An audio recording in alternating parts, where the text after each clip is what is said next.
حضرت ابوبکر شبلی رحمۃ اللہ تعالی علیہ فرماتے ہیں میں بھی اللہ اللہ کرتے ایک وقت آ ہی گیا کہ میں اپنے شیخ کی بارگاہ میں حاضر ہوا اور میں نے جا کے عرض کی حضور کوئی نظر کرم فرماؤ کہ وصل ہوئے. فرماتے ہیں آپ خاموش رہے. کہتے میں نے پھر عرض کی آپ خاموش رہے. کہتے میں نے پھر عرض کی آپ خاموش رہے. کہتے ہیں میں اٹھ کے آ گیا اور میں نے اپنا وظیفہ پڑھنا. کہتے وظیفہ پڑھتے پڑھتے نا میرے دل میں خیال آیا. اور خیال کیا آیا؟ اے ابو بکر تو بخیل ہے. کہتے ہیں خیال اتنا غالب آیا کہ مجھ سے وظیفہ ہی نہ پڑھا جائے. آپ فرماتے میں نے تسبیح رکھی نیچے اور میں نے خود کو مخاطب کر کے کہا ابو بکر خیال ایویں نہیں آیا, کچھ تو ہے جو خیال آیا, چلا آج خود کو ٹیسٹ کرتے ہیں. کہتے ٹیسٹ کرنے کے لیے میں نے کیا میں نے نیت کی آج جو بھی غیب سے آئے گا نا میں اس کو اللہ کے راستے پہ خرچ کر دوں. آپ فرماتے میں نے تسبیح پکڑی اور میں نے پھر وظیفہ پڑھنا شروع کیا. آپ فرماتے تھوڑی دیر بعد ایک شخص 50 سونے کے سکے لے کے آ گئے. میں نے کہا بھائی ابو بکر نیت کی تو امتحان بھی بڑا ہی آ گیا. آپ فرماتے میں نے 50 سونے کے سکے لیے اور میں کسی شریف فقیر کی تلاش میں نکل کھڑا ہوا. فرماتے آگے جا کے کیا دیکھتا ہوں کہ میرے شیخ میرے پیر طریقت حضرت جنید بغدادی رحمۃ اللہ تعالی علیہ اپنا خط بنوا رہے ہیں. کہتے میں نے کہا اس سے بہتر کیا ہے, حضرت کی بارگاہ میں پیش کرتا ہوں. کہتے میں حاضر خدمت ہوا اور میں نے وہ 50 سونے کے سکے حضرت کو پیش کیے. یہ طریقت ہے حضرت, یہ راستہ بغیر شیخ کے طے نہیں ہوتا. کہتے میں نے پیش کیے. کہتے حضرت جنید بغدادی رحمۃ اللہ تعالی علیہ ذکر الہی کر رہے تھے. کہتے آپ نے زبان سے کچھ نہیں ارشاد فرمایا, آپ نے آنکھوں سے مجھے اشارہ کیا کہ یہ پیسے نائی کو دے دے. حضرت ابوبکر شبلی رحمۃ اللہ تعالی علیہ فرماتے ہیں میں نے دل میں خیال کیا وہ نائی کی اجرت تو ایک چاندی کا سکہ بنتی ہے, یہ 50 سونے کے سکے ہیں جس کی اجرت ایک چاندی کا سکہ بنتی ہے, حضرت اس کو 50 سونے کے سکے دے رہے ہیں. لگتا ہے حضرت کی نظر نہیں پڑی کہ یہ 50 سونے کے سکے ہیں. کہتے میں نے اپنے شیخ کی بارگاہ میں عرض کی حضرت اس کی اجرت تو ایک چاندی کا سکہ ہے اور یہ 50 سونے کے سکے ہیں جس کی اجرت ایک چاندی کا سکہ بنتی ہے, آپ فرما رہے ہیں اس کو 50 سونے کے سکے دے دو. تو فرماتے آگے سے شیخ مسکرا کے فرمانے لگے ابو بکر پھر اسی ایویں تو نہیں کیا تو بخیل ہے اور تو ابھی سونے اور چاندی میں پھنسا ہوا ہے, تو ابھی سونے اور چاندی میں پھنسا ہوا ہے اور باتیں کرتا ہے وصل کی, اور وصل کے معاملے ابھی بڑی دور ہیں حضرت. ہاں جی یہ رانی بغیر شیخ کے طے ہوتا حضرت, یہاں بڑے بڑے آئے لیکن حضرت جی جس کو شیخ کامل ہوئے سر آیا حضرت تو پھر تو کمال ہی ہوا نا. پھر کو بابا فرید بنا, کو نظام الدین اولیاء بنا, کو شاہ سلیمان بنا ہے.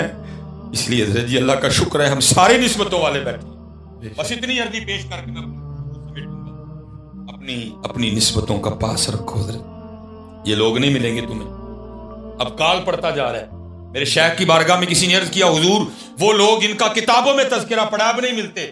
آپ نے فرمایا بھائی ان کی قدر کر لے ان قریب تجھے یہ بھی نہیں ملیں گے.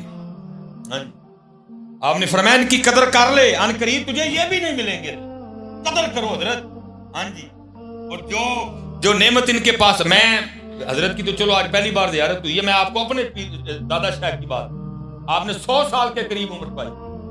آپ فرماتے 100 سال ہو گئے جو دکان سجا کے بیٹھا تھا کو آج تک وہ سودا لینے آیا ہی نہیں ہے.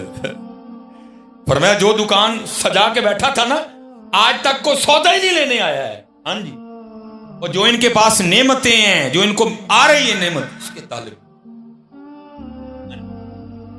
خزانہ ان کے پاس ہے وہ اس کے طالب بنو. پھر دیکھو حضرت جی کرم ہوتا ہے کہ نہیں ہوتا. پھر یہاں بیٹھ کے تم نے بھی نعرے لگانے ہیں کوئے سرکار میں ہوگا کہیں مصروف تبہان جی. جب کرم ہوتا ہے حضرت جی پھر دنیا بدلتی ہے. یہ ماشاءاللہ پھر چشتی فیض ہے. حضرت سید عبد القدوس گنگوئی رحمۃ اللہ تعالی آپ کے دور کے بہت بڑے عالم ہوئے. حضرت عبداللہ شاہ تھانیسری رحمۃ اللہ تعالی یہ پہلے صوفیاء کے قائل نہیں تھے اور انہوں نے حضرت سید عبد القدوس گنگوئی رحمۃ اللہ تعالی کے خلاف کفر تک کے فتوے دیے کیونکہ حضرت سما کے قائل تھے. آپ نے جب بھی تھنیسر جانا نا وہاں محفل سما ہونی. شاہ صاحب کا طریقہ تھا کہ آپ فجر کے بعد درس بخاری دیا کرتے تھے اور عصر کے بعد درس قرآن مجید دیا کرتے. لیکن جب حضرت نے تشریف لانا نا تو ظاہر مریدوں نے درس میں نہیں بیٹھنا, تو آپ نے پوچھنا بھی کدھر جا رہے ہو, انہوں نے کہا نا شیخ آئے ہوئے ہیں. تو ظاہر شیخ سما کے قائل تھے, جب محفل سما ہونی حضرت پہ وجد طاری ہونا تو وہ کیا کہتے تھے آپ کے مریدوں کو یہ کہہ کے چھیڑتے تھے آیا ہوا ہے تمہارا پیر ناچنے والا. لیکن حضرت نے فرمایا تھا یہ جو کچھ بھی کہیں ان کو نہیں کچھ بھی کہنا. ایک دن کسی مرید نے جا کے کہہ دیا حضرت جب بھی اب تشریف لاتے ہیں شاہ صاحب ہمیں یہ کہتے ہیں. آپ نے فرمایا اگر اب کہیں نا تو ان سے کہنا میرا پیر ناچتا نہیں نچا بھی دیتا ہے. وہ اگلے دن پھر مرید جانے لگے اٹھ کے آپ نے فرمایا درس نہیں سننا؟ انہوں نے کہا جی محفل سما ہے، شیخ تشریف لائے ہوئے ہیں۔ انہوں نے پھر وہی جملہ بولا۔ آپ نے فرمایا حضرت ہمارے شیخ فرماتے ہیں ہم ناچتے نہیں، ہم نچا بھی دیتے ہیں۔ حضرت پہ پھر وجد طاری ہوا، آپ نے اپنا گریبان چاک کیا اور اسی حال میں حضرت کے پاس آئے، تائب بھی ہوئے، بیعت بھی ہوئے۔ آپ نے سب سے پہلے یہ حکم دیا، آپ نے فرمایا شیخ کوئی حج کیا کہ نہیں کیا؟ آپ نے عرض کی حضور بڑے کیے ہیں۔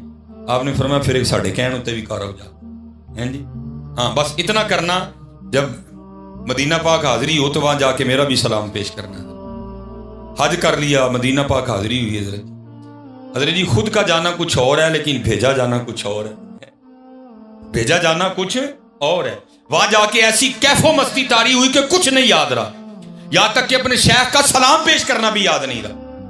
وہ لکھا ہے جب واپسی ہوئی نا مدینہ پاک سے، راستے میں اپنی سواری پہ نیند آ گئی، خواب میں شیخ کی زیارت ہوئی۔ آپ نے فرمایا شاہ جی تانوں آکھیا سی میرے نانا جان دی بارگاہ چ میرا سلام پیش کریو، سلام ہی نہیں جی پیش کیتا۔ انہوں نے سواری رکوائی، واپس آئے، سلام پیش کیا۔ لکھا ہے کہ روزہ مبارک سے آواز آئی اپنے پیر بدعتی کو ہمارا بھی سلام کہہ۔ ہاں جی، کچھ ہوتے ہیں جن کو جواب بھی دیا جاتا ہے۔ اور جو لفظ بدعتی بولا گیا وہ اس لیے تھا کہ جیسے آج آپ میلاد منائیں تو بدعتی، جلوس نکالیں تو بدعتی، 11ویں دلائیں تو بدعتی، عرس کروائیں تو بدعتی، جی نلین لگائیں تو بدعتی۔ اس حوالے سے اس وقت کے جو علماء سو تھے انہوں نے بھی حضرت پہ یہ فتویٰ دیا، حضور نبی علیہ السلام نے محبت فرمائی، آپ نے کہہ دیا۔ اب لکھا ہے جب یہ واپس آئے نا، 1-2 دن ریسٹ کیا اور پھر اپنے شیخ کی بارگاہ میں حاضر ہوئے۔ اب اتنی ہمت تو نہیں تھی کہ خود بات چھیڑتے، تھوڑی دیر بعد حضرت نے خود ہی بات چھیڑی۔ آپ نے فرمایا شاہ جی پھر حج کر رہے ہیں؟ عرض کی حضور کر رہے ہیں۔ فرمایا پھر مدینہ پاک بھی گئے؟ عرض کی حضور گیا تھا۔ فرمایا پھر میرا سلام پیش کیا تھا؟ عرض کی حضور کیا تھا۔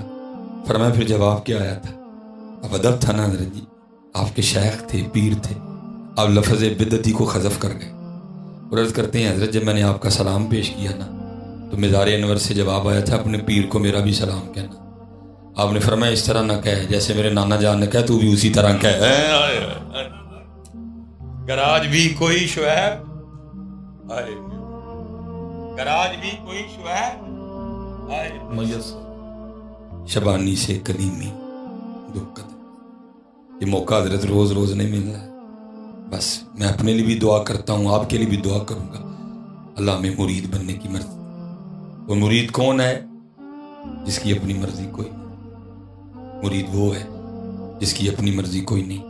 اللہ ہماری ان خانقاہوں کو سلامت رکھے، اللہ ہمارے جو صاحب ہیں اللہ ان کو سلامت رکھے۔